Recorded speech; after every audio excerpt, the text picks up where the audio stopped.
The sun has left and forgotten me. It's dark, I cannot Your stories see. don't define you, but how you tell them will. Hi, I'm Sarah Elkins, your host and chief story maker at Elkins Consulting.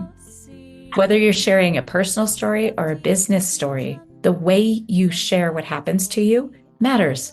It changes your internal dialogue, and it definitely affects the way people are experiencing you and perceiving you in the way that you share your story. So, just a quick reminder for our listeners, if you are getting ready for an interview, even if it's a podcast interview, but especially if it's a job interview, my course, Job Interview Storytelling, is available now for just $99. And it's all online. It's 5 parts. And I know you'll get some great tips and tricks out of it. Check out elkinsconsulting.com for more information. Today's guest, Divya Ramachandran, comes to me from Albany, California, which is very cool because that's where my sister lives. And I've explored that little town in the East Bay, in the Bay Area of California, many times. So it's exciting to have somebody in that small part of the world to be joining me on the podcast. Divya, thank you so much for joining me today. Thank you so much for having me, Sarah. I'm really glad to be here. Yes, well, it's my pleasure. And I would love to just dive in, and you know what to expect to a certain extent, as anyone could in a podcast that's this organic. But you know that I love to start by asking my guests to share something about themselves that most people might not know about them. And I do that to give context for the rest of the conversation. And as you mentioned, I posted an episode about anchoring people in time and how we often forget that a person is multifaceted because we see them through one lens, either on social media or even in one interaction in person. So by sharing something about yourself that most people don't know, we're giving people a little more depth to understand the complexity of who you are. Thank you so much. I really love this question because it just opens the door for our conversation to go in all kinds of directions. And so it's so great. So one thing that most people don't, some people might know this about me once they know me, but don't guess about me, is that I actually grew up in Utah. And the reason that's interesting, maybe it's not as interesting when to an audience that can't see me, but I don't look like the picture that most people picture when they think about the state of Utah. So I'm ethnically Indian. I'm a first generation American. My parents immigrated from India and lived in Salt Lake City, which is of course now a very diverse and wonderful city. But in the 80s and 90s when I was growing up, I was definitely a minority. And I think I've been reflecting a lot on how that experience shaped me, because usually when I share this fact, the first question somebody asks me is, what was that like? Because they're immediately That's a good question. Yeah, exactly. They're immediately kind of, processing, oh, wow, you definitely don't look like who I thought you would be, and you don't fit the mold. And the fact is, I had an amazing childhood. It was warm, wonderful, welcoming, really, really I just feel really grateful that I had such a wonderful community that I grew up with. And I think I really had a chance to be a kid at that time. And I think that's largely due to one specific incident that's kind of coming to mind as something that I've been reflecting a lot on. Is I went to a kind of a K-8 private school, and my sister and I were actually the first 2 South Asians to join that school at all. We were 2 among a very small handful of non-Caucasian people in the school. And we were also, it was a faith-based school, so it was a Christian school, and we were actually the first 2 students to go to the school who were not raised Christian. And we actually, our families are, my family is a Hindu. And so, we came in clearly as minorities into this school. And it just blows my mind sometimes to think about it. The principal, who is kind of an older gentleman, actually went into the classrooms before we joined and had a conversation with the teachers and the students to just say, like, hey, she doesn't look like you and has a different, practices a different faith, but we're going to be welcoming and kind. And kind of set the expectation that like, hey, you've got biases, you all do, and we all do, and that's okay, but we're not going to act on them in a way that's, unkind. We're going to be respectful, we're going to be curious, we're going to be open, and just be conscious of your biases and choose your actions appropriately. And this is a conversation that like we are struggling to have today, right? Like everyone is just struggling to be able to just sort of call it out and say like, hey, you're different for me, and I notice, and it's okay for me to notice, but I'm not going to hold that against you. And so I just think it was kind of incredible to think about somebody in the late 80s to have had that conversation with children, with teachers, and really create a community that was so welcoming. And so that's just a story that I just wanted to share here, is about having grown up in a place like that where I've been an outsider, but it's at the same time ended up just having a very positive experience. Were you in the classroom when he did that? I don't think so. I was very young. I think my sister was a couple years older, and I think she remembers being in the classroom. I honestly don't know the details about that. It's too long ago to remember. You just know that this happened. Yeah. And it happened. I'm kind of blown away by that story, because I live in Helena, Montana, and we raised our boys here, and our boys were some of the only Jewish kids in the city, much less in their school. And I don't remember anyone, being specific. Of course, we have the luxury of fitting in. We are Anglos, but people wouldn't know we were Jewish if we didn't tell them we were Jewish. So that definitely makes a huge difference. And I understand the luxury and privilege of that. I also made huge efforts to be in the school a lot. So when our older son was in kindergarten, I'd bring the baby over, his little brother, once a week and volunteer in the classroom. And every December, I would do presentations about Hanukkah to as many of the teachers and their classes as would ask me. And I would bring these huge packages of dreidels and a printout so people could the students could take the dreidel home and know how to play the game. And I'd bring little jelly donuts that I had a bakery specially make for all the classes, all the students, so that we wouldn't have, giant jelly donuts for kindergartners. That could have been really ugly. But I did that every December to ensure that people weren't raised ignorantly about what Jewish people are like, because we have a lot of bad ambassadors out there. Yeah. Right.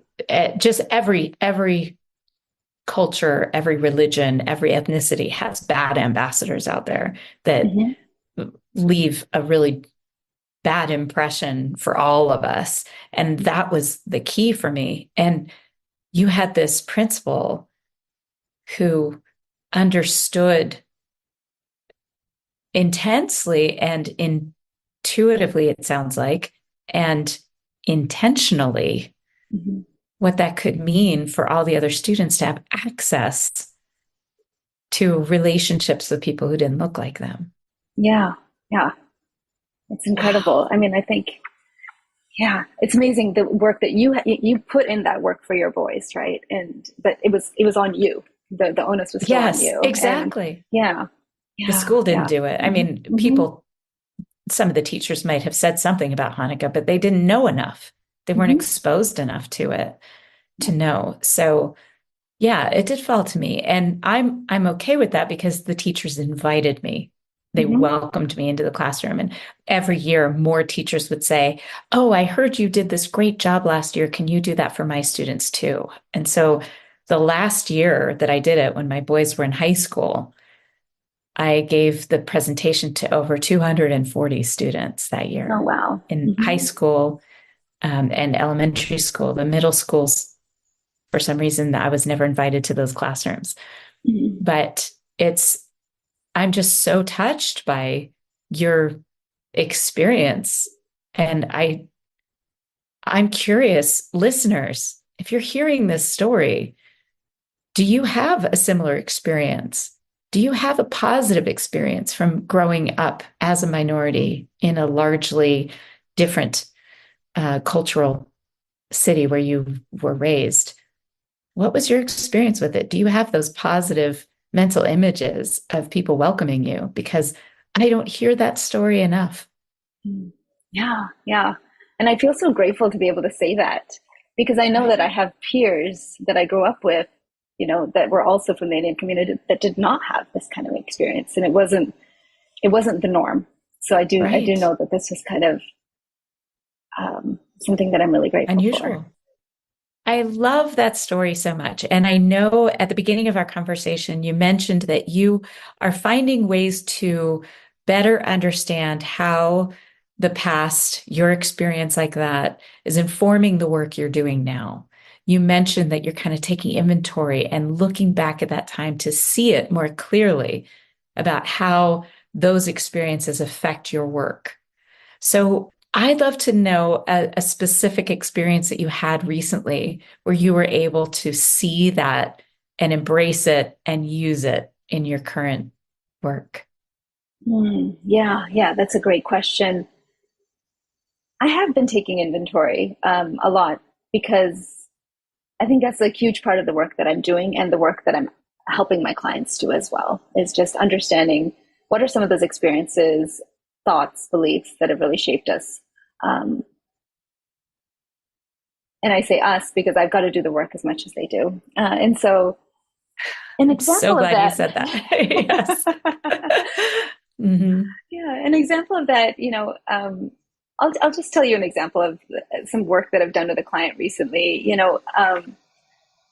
This is someone who's just really good at getting things done, and really extremely dependable, always willing to kind of address a problem and solve it if anything comes up. And uh, this has been true both at home but also at the workplace for her. And so as she's moved up, from sort of being that go-getter problem solver, into a more strategic and leadership role, she was often approaching a lot of the strategic work in the same way. So she would, whenever she kind of identified a problem, like, oh, this process is kind of broken, I've got an idea of how we can fix it, let me put it together, put it to a document and share it out, and like, let's make it happen. So it's very much a go-getter attitude there. But what she was realizing was, okay, she was putting this process out there and maybe people were either, not responding about it, or even if they did, they would say like, oh yeah, that sounds great, and then kind of ignore it and just go back to Not doing do it the anything old with way, it. right? Not actually doing anything Right. with it. And in some cases, she would blatantly sort of face opposition, sort of resistance, like, no, this is not going to work. It's not going to work for all these reasons, and no, right?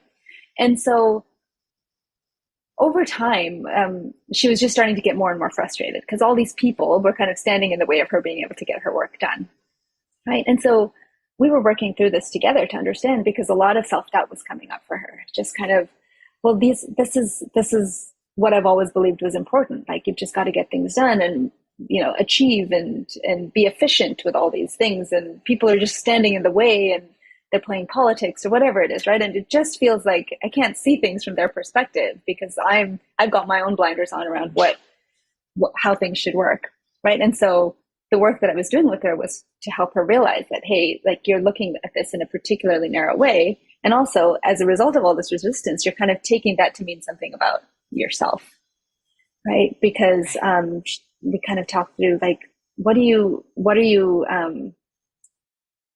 telling yourself about the resistance, right? And so inside the story that she was telling herself was really that I'm not good enough at my job, or I'm not important enough to be listened to, and all of these things, right, that are kind of coming up from her past. Maybe I'm not fit to do this job. Am I on the wrong path because I just don't enjoy doing this anymore, right? So losing motivation, starting to burn out, right? And so the work we did together was really about starting to build more awareness around this, right? Like, this is the story she's telling herself about what's happening here, and the emotions that she was feeling as a result of that, and really starting to ask her, well, let's think about this resistance that you're facing. Like, where do we think that's coming from? What do they really have a problem with? Is it the proposal, the idea that you're putting out there, or is it you, right? And how do we separate those things out? And how do you start seeing this a little bit more objectively? And recognizing that the more curious she could get around their point of view, she was able to build more trust with them, as well as sort of understand and separate it out and just be like, okay, this is really about the issue. It's not so much about me. And she could see more of their point of view. They could see more of her point of view, and she could kind of hold space for them as they moved along the path. And I think the biggest shift for her was really about realizing that up until now, she had seen her work as like getting things done and getting things done quickly and as efficiently as possible, right? And so all of these people were in the way of her work. But the shift she had to make was to realize, like, getting these people on board, that was her work now. Right? As she grew in her role, your role is to get people on board and to move people along on this journey with you. And so that itself kind of shifted a lot of that stress that she was feeling about it, because I'm not fighting them. I'm actually just doing my work by having these conversations and building understanding and building awareness of my own needs and patterns and growth. And so it kind of, I don't know if I quite answered your question, but it kind of comes together in that, like, when we can reflect on our own experiences and looking at the way we've been seeing things, maybe the glasses that we're wearing and how we're perceiving situations, that kind of lifts a load off of the stress that you feel as well in your work and other things that you're trying to accomplish. And what I'm hearing from you is this approach with curiosity, both with your clients and for your clients.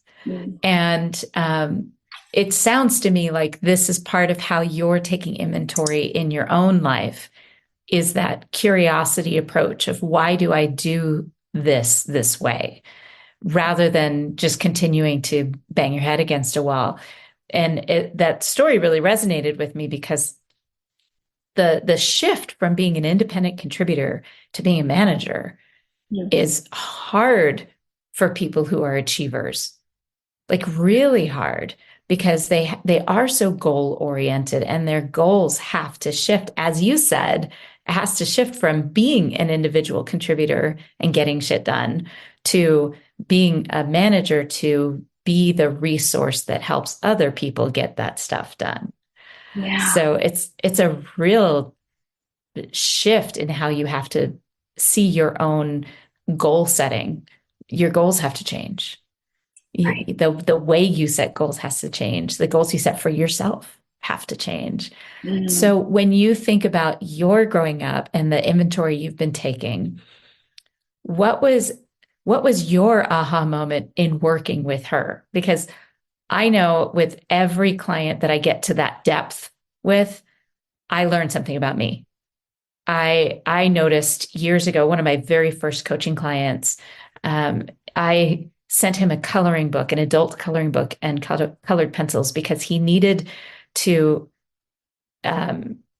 explore his creativity. He hadn't been doing that in a long time, and he couldn't think of a way to do that. So I sent him this coloring book, and he said, "Oh, I don't know when I'm going to do that." And I said, "Well, you're going to do this as part of our work together. I want you to schedule 2 15-minute times on your calendar in the evenings this week, just 15 minutes. You just set the timer for 15 minutes and color. And then next time we meet, I want to hear what your experience was with this." And so we had this whole back and forth, a little resistance, but he colored that next week, and he said, "It was amazing, Sarah. I did 15 minutes and my alarm went off and I hit stop, but I kept coloring because I just wanted to finish one part. 2 hours later, I stopped coloring." Now, this is a man in his 40s. And he said, I just was so focused on it, and it cleared my head of everything else. And I feel more creative as a result, just because I feel like I can do my problem solving is different. My brain shifted last night when I did that. And that is a known thing for when it comes to neuroscience. That's been studied, that when you do creative acts like that, it makes you a better problem solver. It changes your pathways, your neural pathways. But here's what I learned from this about me, was that when he told me about this beautiful colored picture that he had done, I said, "What are you going to do with that?" He said, what do you mean? I said, well, you have this gorgeous coloring that you did. It's Mhm. a John Lennon coloring book, the Imagine coloring book. It's all these hearts and it's just so pretty with all the patterns you did. He's very analytical. So he did, intensive patterns and whatever he was coloring. And I said, what are you going to do with that page? Are you going to tear it out? You're going to put it on your fridge? Like, what are you going to do? And he laughed. He's like, I don't know. And I was kind of insistent. And at the time, I was like, why am I being so insistent? So he finally agreed that he was going to tear it out and give it to his mother, Mhm. who lived nearby, to put on her Oh. refrigerator. He said, it'll be so funny. It'll be just like old times. And we laughed. We had a great laugh out of that. And later on, he told me his mom so appreciated it. And the next time they had dinner together, it was still on her refrigerator. She just loved this little gift. And I realized as I got off the call with my client that I was being insistent because I sometimes have a Oh. need for external gratification. I need somebody to see when I've done something creative. When I was doing ceramic art, I had a studio space here in Montana. And when I would be building something on the wheel, I'd be thinking about how someone I cared about was going to use it. There was this external gratification because it was functional work. I wanted them Mhm. to use it. That's what was in my head. And getting off the call with him was just this, oh, that was about me. That wasn't about my client, my being so insistent. And every time I get one of those aha moments, it makes me a better coach. So Yeah. Yeah. working with this woman clearly inspired you. I mean, I can tell just in the way that Mhm. you describe your work Yeah. with her. What was one thing Yeah. that you took from it? Because every coach that I know that's really good works on themselves through coaching, through self-reflection. So what was it that you experienced in that? Yes. Oh, I love that anecdote so much. That was so great. Um, with this particular woman, I think the thing that really stood out to me, I mean, I think the reason I tell this story as well is because everything I described about her, that's me as well, right? Just constantly getting things done and always like by default in that, oh, how can I fix it mode? Um, and, and so really that journey for her is also something I'm working on for myself is how do I stop doing and just be more often and be comfortable just being? Because that's really the work that she has to do and that we all have to do and that I'm doing even in that conversation with her is not trying to get in there and tell her what to do and what to say, right? It's just to be there for her and to allow her to do the same for her colleagues that she has to kind of Mhm. wait until they get on board. And for me, one of the principles that I guess the foundation principles when I was getting my coach training program was one of them came up. I think it was something like doing is work, but being is effortless. And I remember reading that and being like, no, I totally disagree with doing that. is so much easier. Being is like the hardest thing to do. But this is the work that we need to do. And I love the story that you told. I wanted to share a little story about the coloring and that need, right? That need to just see, to have it appreciated or do something with that art that you've put your Right. effort into, right? And I actually, I help teach a little kind of preschool class. It's like a culture class that I'm involved in. And recently we were playing some kind of a pin the tail on the donkey sort of game. And these are 3 and 4 year olds and the parents are in the room too. So it's like kind of a group, of adorable toddlers. And so we did this pin the tail thing. So they come up with their eyes blindfolded. They're super excited to do it blindfold, spin them around. They pin the thing in. And then I took the blindfold off and every single kid, as soon as I took it off, they just turned around and ran towards their parents. They didn't even look. There was no sort of like, oh, Wow. where did I put it, right? Because that wasn't what it was about for them at all, right? And all the parents are like, oh my gosh, look how Wow. close you got, and look how And I'm just like, wow, this is an amazing lesson to learn from these little kids because they're just in it for the journey. They're just trying to have fun, and they pinned that's all they needed to do. They didn't It need it to wasn't be about right. the objective. There was no objective. Exactly. Here's They the didn't need it to goal. be right. All right. Exactly. It's pretty amazing. And so I just think being able to nurture a little bit more of that, right? That just, I do the work and I can stay, detached or, objective about whatever those outcomes are going to be. And it ends up where it ends up. Right. Well, and in the context of your client, it's really about how is she going to develop the people so that they can take that on themselves. I mean, I think that's the hardest work for a manager is recognizing the difference between developing somebody who doesn't want to be developed and developing someone who does. And I just had this conversation with a coaching client because we were working through StrengthsFinder. And there's a developer is one of the talents, and it's in the relationship building talents because of its approach. So a developer on a scale of 1 to 10 sees something that's underperforming. It's a 2 or a 3. And they intuitively, instinctively can touch and feel what it would be like at a 7 or an 8. They just know. And a lot of teachers are developers. A lot of developers are teachers in one way or another, not necessarily in a classroom. And they can see it. And their approach is to acknowledge and celebrate incremental improvement.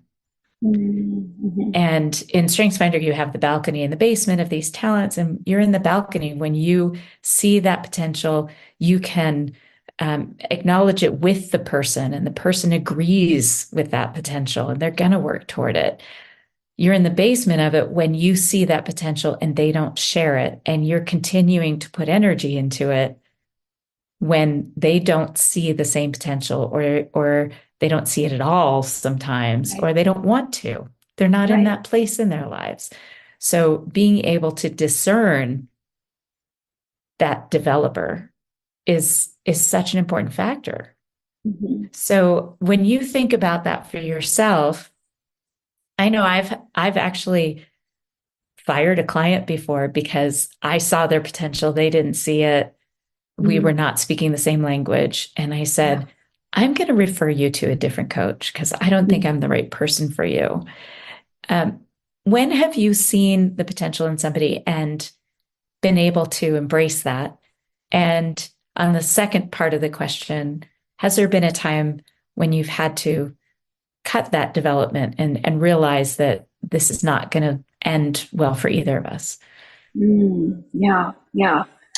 I mean, I think the first question around when have I seen the potential? I think that's what I live for here, right? It's when I'm working with these clients, it's looking for what is that spark that they don't see, and how can we work together to really uncover that? An example of that recently is with this one client who's really just feeling like they're getting to the end of their rope on a particular issue, right? Just like they've tried everything. And what happens, so in his mind, I've been working on and trying to get this thing done for the last year, and we've made no progress. And as long as we can't do this one thing, we're just not going to make any progress. And so in a conversation recently, I said, let's talk about the progress you have made in the last year, right? And talking through like all the attempts to making this thing move forward. And how that's changed the environment, how that's made people more receptive to the idea, even if they're not fully on board yet. And so being able to kind of reframe that it's not been going anywhere for a whole year, because when you're saying that, you're just like fully clouded by judgment, right? Judgment towards other people, but also judgment towards yourself for not having moved things forward. And so when we spent, 10, 20 minutes just talking about, okay, well, these are the things that have actually changed. And so that helped him sort of recraft the story that he was going to tell other people, as well as he was trying to get them on board. He was trying to get sort of new buy-in from another manager, right? Because he's not going in there saying, I've tried everything, nothing's worked. But let me keep doing this for another year, because I said, this is not painting yourself in, you're painting yourself in a bad light by basically but basically indicating that nobody else is, if you haven't been able to, budge anything for the last year, then why would they ask you to continue to do this job, right? Exactly. So let's change that story and let's really look at all the things that have changed, all the progress you have made, and let's talk about that instead. But sometimes, we can get so just bogged down by I've tried and I can't and I'm burnt out, and you just don't even see that there's so much more to you and there's so much more that you've accomplished. So you're pointing out the progress, letting them see the improvements that have happened. This is where we started and look at where we are now. I love that. That's great. And did you have a feedback from him afterward? How did his meeting go when he had that? Yeah. I mean, I think it was much better because it wasn't, sort of starting off. Essentially, I think the way he framed it is, I know the first question they're going to ask is, why hasn't anything progressed in the last year? And I said, like, let's not buy into that narrative. Let's immediately say, well, actually, this is what's happened. And so he he absolutely kind of changed the whole flow of that conversation as a result of that. Yeah, which made both of you feel good. Isn't it just? Oh, yes, of course. To me, I think that's the most magical experience, is being that support that allows somebody else to shine like that. And again, it's hard sometimes because I have command of my top talents, which means I like to tell people what to do. So sometimes it's really hard for me to just say, well, what do you think we should do here? Or what are some strategies that we can come up with together? Sometimes that's hard for me. So when I can be that foundational support of being and not doing, it just is so rewarding when the person shines, because I was their guide, not their hero. It's such a different part of the story, right? Different role. Right. Exactly. Yeah. When you can just celebrate it as like, this is your win. Like, I was just here witnessing it, but this is a partnership, and we're doing this. We're trying to make this progress together. Yeah. So rewarding. It's why we keep coming back, right? Because that's what we see when we experience. So, when has been a time where where you saw the potential, but it was just not going to happen? So you had to, so many times we don't let go when we need to. Yeah. So have you had that experience? I wouldn't say that I've full on. No, I'm trying to remember. I don't know if I've straight up had to like fire a client in the words that you said, but I think that it's been obvious that things are not going somewhere, and to the point where it's just like, okay, I think let's mutually end this. Right. And usually, I think it's the most common reason that happens, probably in every single time, is that there isn't a full understanding that this is a partnership. And so if somebody's coming in and annoyed that I'm just asking questions and I'm not providing solutions, and also, so let me actually go back. If somebody comes in and they're constantly kind of, so what do you think? Like, what do you think I should do? Like, you tell me, you've done this job before, or something like that. Like, when they start asking me questions like that, usually I try to turn the conversation onto that pattern. It's just like, okay, so where else in your life are you looking to other people to answer these questions for you, right? And like, let's talk about that. And what makes you think that I have the answer more than you do? Because really, the reason that's coming up is that they're not trusting themselves, and they don't have the kind of that own connection with their own intuition, and they're sort of out there looking for data to support things, whereas they really do have the answers, right? And so we want to have that conversation. But sometimes they're just really not open to that yet, right? And so it just seems to them that this isn't worthwhile because, I'm not providing them the kind of support that maybe they're looking for. And that's fair. Potentially they are looking for a different kind of support. And that's advisor versus coach. More of an advisor. Exactly. And so that is the situation where it might end. I think another situation is where it feels a bit more transactional. Like a lot of my clients, when they come in, they might bring in we're identifying patterns, right? And so if they feel like, hey, we've talked about this, or yes, this is the same thing. If they just say like, oh yeah, it's all about awareness. I get it.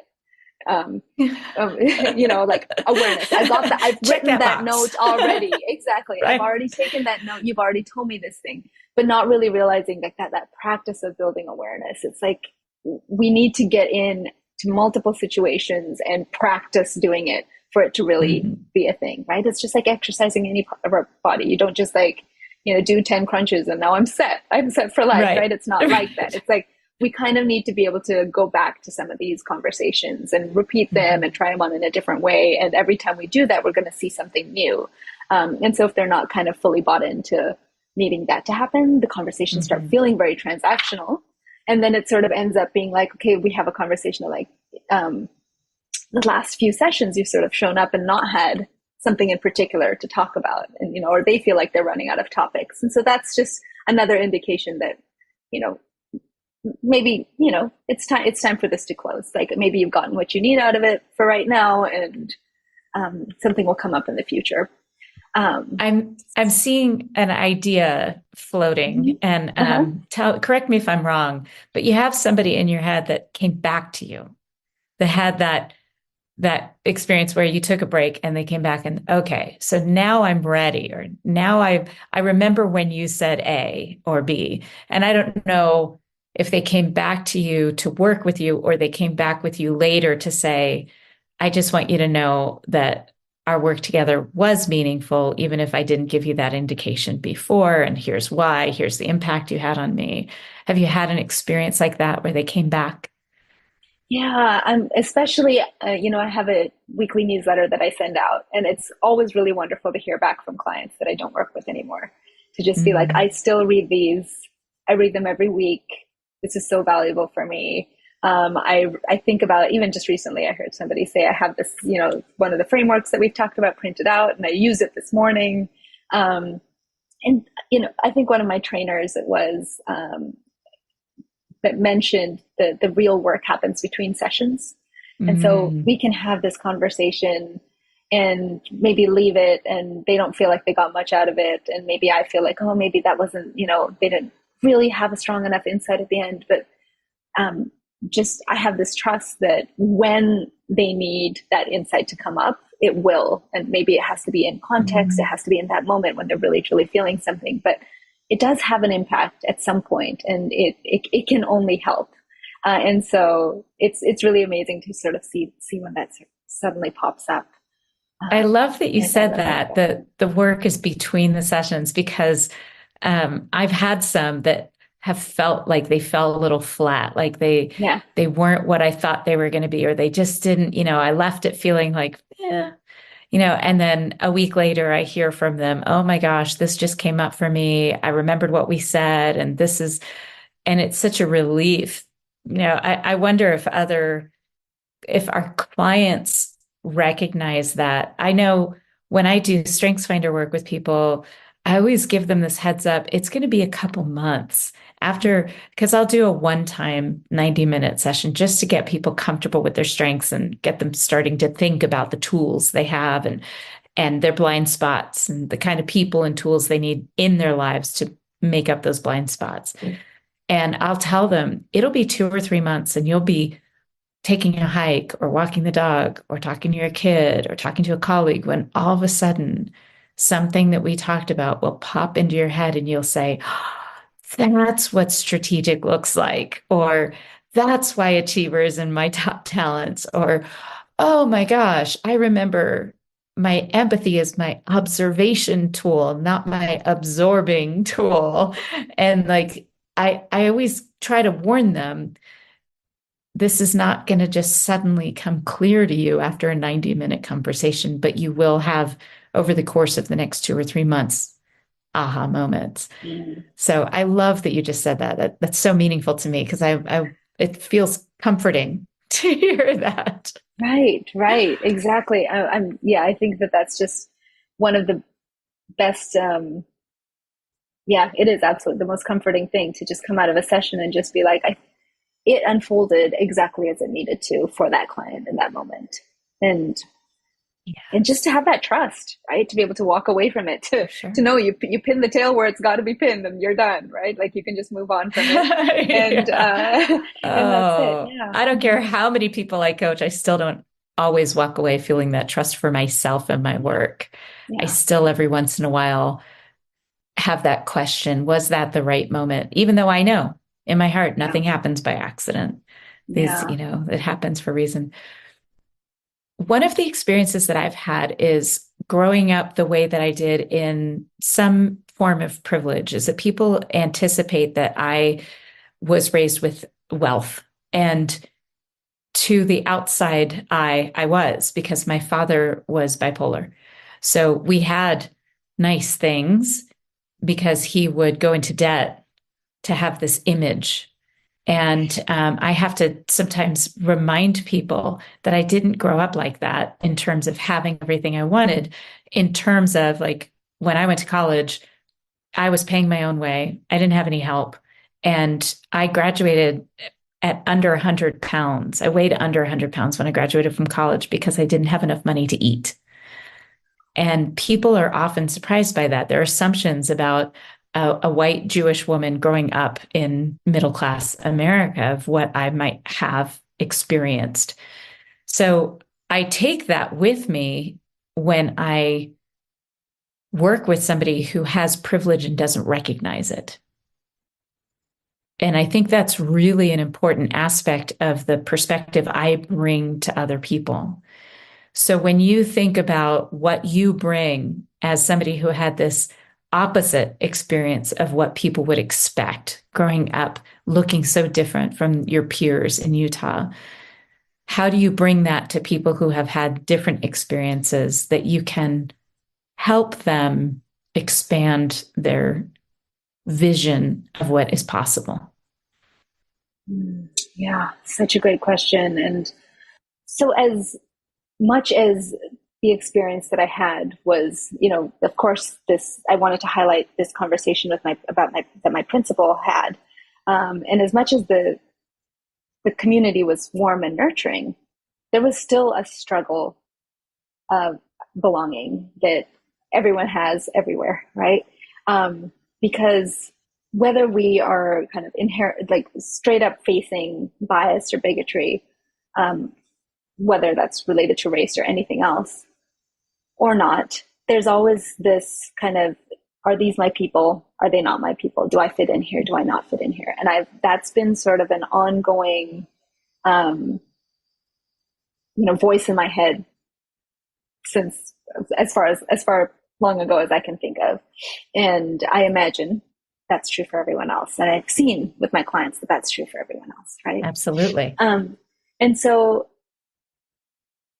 being able to bring that to the conversation, being able to notice that it's actually there, it exists, it's impacting the conversations that you're having. Noticing when that's sort of become this embedded narrative in your head as well, that's stopping you from being able to move forward and do whatever it is that you want to do. I think that's the most important work that I'm doing with my clients, and for myself. Am I answering your question? Yes. Yes. I love that. What I'm hearing is that the perspective you bring is that you had this positive experience and you were fortunate. You understand the grace that you were offered in those situations, and you still fully understand what it's like to be different, to not belong, even if they are welcoming and kind. You still have the self-doubt about, do I really belong here? Could they possibly understand my lived experience? And you bring that to your clients of every background, because all of us struggle with that sense of belonging and that distinction between belonging and fitting in. And yeah, you might have fit in to a certain extent because of the kindness that you were experiencing, but to feel belonging is a really different thing. So that's what I got from your answer, and I hope Yeah. that summarizes it well. Yeah, you said it beautifully. Yeah.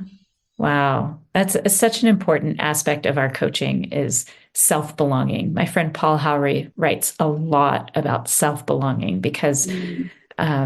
we really have to understand what we want, how we want to experience belonging before we can expect anyone to contribute to that for us. So, Yeah. highly recommend listeners check out Paul Howery's work, Haury. Follow him on LinkedIn. So, Divya, this has been such a wonderful conversation, so much warmth and some humor and insights. I really appreciate your time. Thank you for doing this.